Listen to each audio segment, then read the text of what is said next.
সবাই বলতেছে জনগণের সরকার বিপ্লব হয়েছে। ও হয়েছে ডক্টর 1 নম্বর সুদখোর। হাজার হাজার নারী ইজ্জত দিছে এই সুদের বিনিময়। প্রত্যেকটা গ্রামে গ্রামে নারীরা ইজ্জত দিছে প্রত্যেকে এই সুদখোরের বিনিময়, সুদের বিনিময়। হাজার হাজার মানুষ বাড়ি ছাড়া হয়েছে, ঘর ছাড়া হয়েছে। এই সুদখোর দিয়ে জনগণের মুক্তি আসবে না। ভালো মুখোশের আড়ালে যে ওনার ভিতরে যে কত আকাঙ্ক্ষা সেটা জনগণ জানে। নোবেল আপনাকে আমি একটা ফুলের তোড়া দিয়ে আমি নোবেল দিতে পারি, স্বর্ণের মডেল দিয়ে একটা ফুলের তোড়া দিতে পারি। যদি ডক্টর ইউনূস জনগণের সরকার হতো, সর্বপ্রথম কাজ হতো দ্রব্যমূল্য ঊর্ধ্বগতিকে কমানো।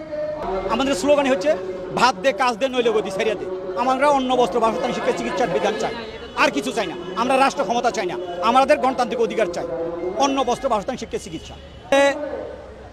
আমাদের দেশে যে একটি আন্দোলন হয়েছে, এই আন্দোলন আসলে শ্রমিক কৃষক জনগণের গণ অভ্যুত্থান না। এটা হচ্ছে এক সাম্রাজ্যবাদের পরিবর্তে আরেক সাম্রাজ্যবাদের খেলা। এক সাম্রাজ্যবাদের পরিবর্তে আরেক সাম্রাজ্যবাদকে নিয়ে আসবে, এই তাদের পরিকল্পনা। মার্কিন সাম্রাজ্যবাদ, আমেরিকান রাশিয়া সাম্রাজ্যবাদ, চীন সাম্রাজ্যবাদ, এই তাদের খেলা। যদি ডক্টর ইউনূস জনগণের সরকার হতো, সর্বপ্রথম কাজ হতো দ্রব্যমূল্য ঊর্ধ্বগতিকে কমানো। 1 নম্বর শর্ত। আসলে এরা জনগণের সরকার নয়, এরা হচ্ছে একটা প্রতারণা। এটা জনগণকে চোখে ধুলো দেওয়া, এটা জনগণের মূলত কিছু না।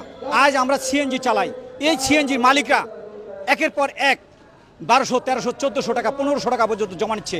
এই বিআরটি সরকার, এই স্বৈরাচার সরকারের আমলেও কেউ কোনো দিন কার্যকর করে নাই। 900 টাকা জমা আমরা এই 15 সালে গ্যাজেট করেছি, তা বাস্তবায়ন হয়নি আজও। তো এই আন্দোলনের ধারাবাহিকতা আমাদের চালকদের নামে 5000 গাড়ি পাশ হয়ে রয়েছে, অথচ চালকরা আজও পর্যন্ত এই গাড়ি পায় নাই। এই মালিকদের অবৈধ কর্মকাণ্ড রিপ্লেস নিয়ে সিএনজি গাড়ির আবার রিপ্লেস দিয়া এই নতুন পুরাতন ভাঙ্গা গাড়ি নিয়ে নতুন রিপ্লেস গাড়ি দিয়ে দিচ্ছে, নতুন গাড়ি দিয়ে দিচ্ছে। এই মালিক শ্রেণীর সরকার না। এই যতগুলো সরকার আসছে 71-এর পরে মালিক শ্রেণীর দালাল সরকারগুলো, শ্রমিক শ্রেণীর সরকার আসলে আসে নাই। এরা মূলত সাম্রাজ্যবাদের দালাল। এরা এই আন্দোলনকে বিভ্রান্তি করার চেষ্টা করতেছে।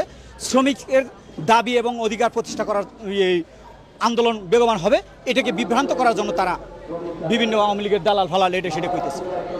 আমাদের কথাই, আমাদের বক্তব্য হচ্ছে দুনিয়ার মজদুর এক হয়। আমাদের স্লোগান হচ্ছে ভাত দে, কাজ দে, নইলে গদি ছাড়িয়ে দে।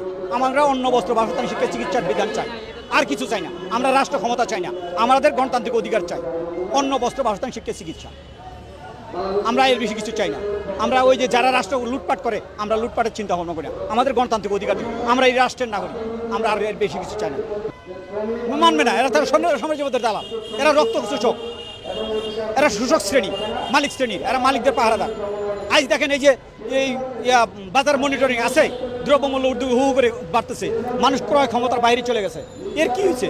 কোনো ফলাফল হয় না। সবাই বলতেছে জনগণের সরকার বিপ্লব হয়েছে। ও হয়েছে ডক্টর 1 নম্বর সুদখোর। হাজার হাজার নারী ইজ্জত দিছে এই সুদের বিনিময়। প্রত্যেকটা গ্রামে গ্রামে নারীরা ইজ্জত দিছে প্রত্যেকে এই সুদখোরের বিনিময়, সুদের বিনিময়। হাজার হাজার মানুষ বাড়ি ছাড়া হয়েছে, ঘর ছাড়া হয়েছে। এই সুদখোর দিয়ে জনগণের মুক্তি আসবে না। এই যে 2666 কোটি টাকা তাকে মকুব করলো, ব্যাংক ঋণ করছিল আওয়ামী লীগের আমলে, সেই টাকা গেল কোথায়? আবার এই যে জনগণকে সুদ নিচ্ছে, কিস্তি নিচ্ছে, এর বিনিময় 50% সুদ দিয়ে গেছে। এ তো জনগণ জানতো না। জনগণ কি এত কিছু বুঝে? গোল্ড মেডেল দিছে। গোল্ড মেডেল দেওয়া মানে কি? এক সম্রাট জনগণের সামনে দেখানো এই বাপে উনি একজন ভালো ব্যক্তি, কিন্তু জনগণকে ধোঁকা দিচ্ছে। আমরা চাচ্ছি শ্রমিক কৃষক জনগণের নেতৃত্বে রাষ্ট্র, সরকার, সংবিধান। আমরা হয়তো জনগণের নেতৃত্বে রাষ্ট্র, সরকার, সংবিধান চাই, যে রাষ্ট্র সমস্ত সাম্রাজ্যবাদের সম্পদ বাজেয়াপ্ত হবে এবং শ্রমিক কৃষক মৈত্রী ভিত্তিতে রাষ্ট্র পরিচালিত হবে। সেই রাষ্ট্রে সমগ্র নাগরিক অন্ন বস্ত্র বাসস্থান শিক্ষা চিকিৎসার বিধান থাকবে, ফ্রি।